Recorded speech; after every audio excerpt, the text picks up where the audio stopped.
Thanks, Andrew, for that. I've got a 10-minute timer here, so I can shut myself off when it clicks over.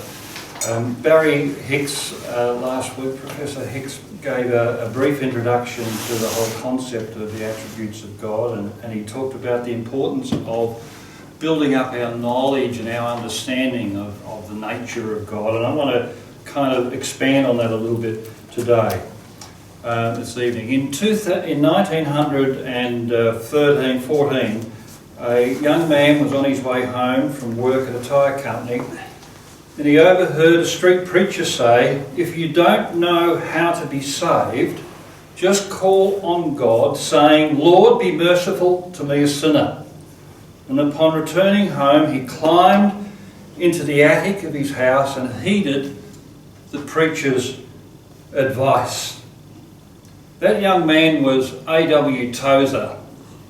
5 years later, he began to pastor his own church in the Christian Missionary Alliance, and had an amazing ministry up until 1963 when he passed away. But there are two quotes from his book that he wrote on the knowledge of God, and they're up on the screen, Andrew. He said, two quotes: "What I believe about God is the most important thing about me." You got it? Next slide. No, I'm trying. Believe me, I'm trying. The second quote, it's very similar. "What comes into our minds when we think about God is the most important thing about us."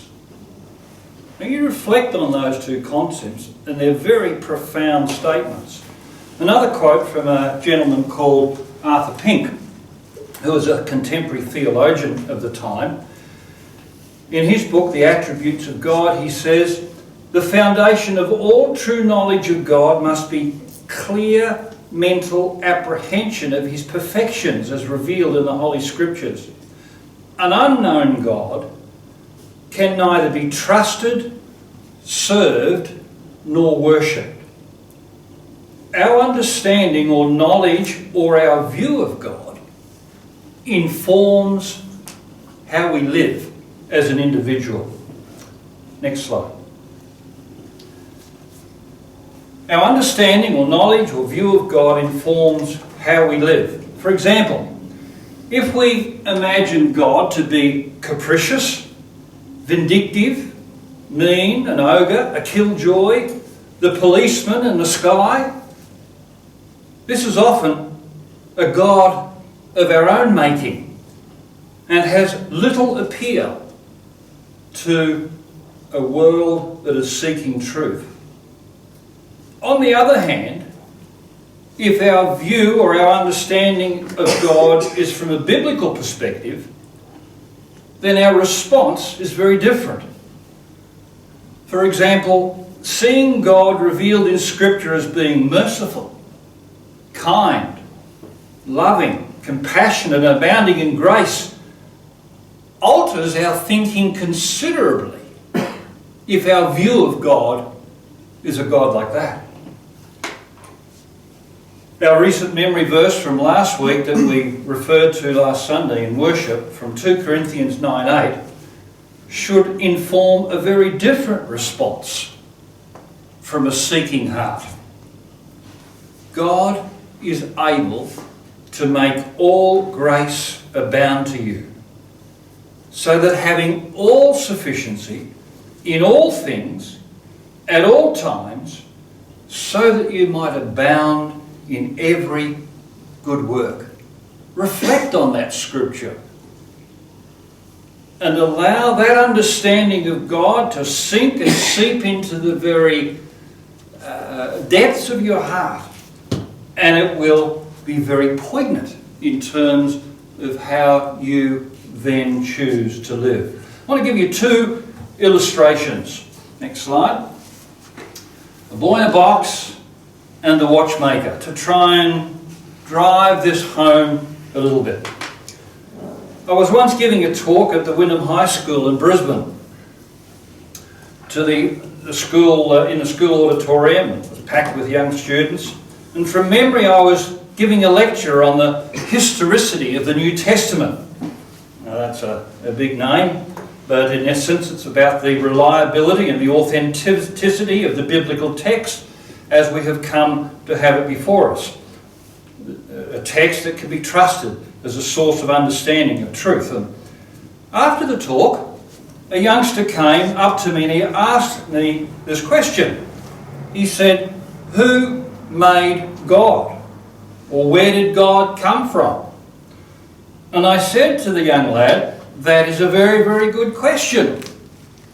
But it's not always a very easy question to answer."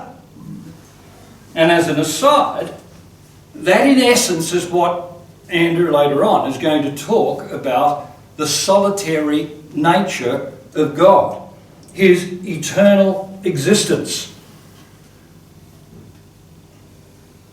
I said to the young lad at the time, perhaps we could ask another question that's a little bit easier for me to answer. It's a bit hard for a 16-year-old to understand the solitary nature of God, but he could understand this next response that I made. I said, let me ask you this question. Does God exist or not? If he exists, then we don't need to worry so much about where he come from, and instead ponder the idea of how then we can get to know him. If you can accept the possibility of his existence, then it is a lot easier to consider ideas of where he came from. And then I described to him, explained it in this way. I said, if you as a youngster found yourself in a box or in a cave or in a room and nobody in the world knew that you existed, what would you need to do to make yourself aware, make the world aware of your existence? And he saw the answer to that, like you and I would see the answer to that. You have to make a noise, you have to bang on the walls, you have to let people know that you're in there. And I said, exactly. You have to reveal yourself somehow. That is what, I said to him, God has done for us. We know that God exists because he has revealed himself in time and space through his revelation of word and deed, and ultimately through Jesus Christ. Then the illustration of the watchmaker. A man can pick up a handcrafted watch and study it in every detail, and yet through the studying of that watch we could never know the maker.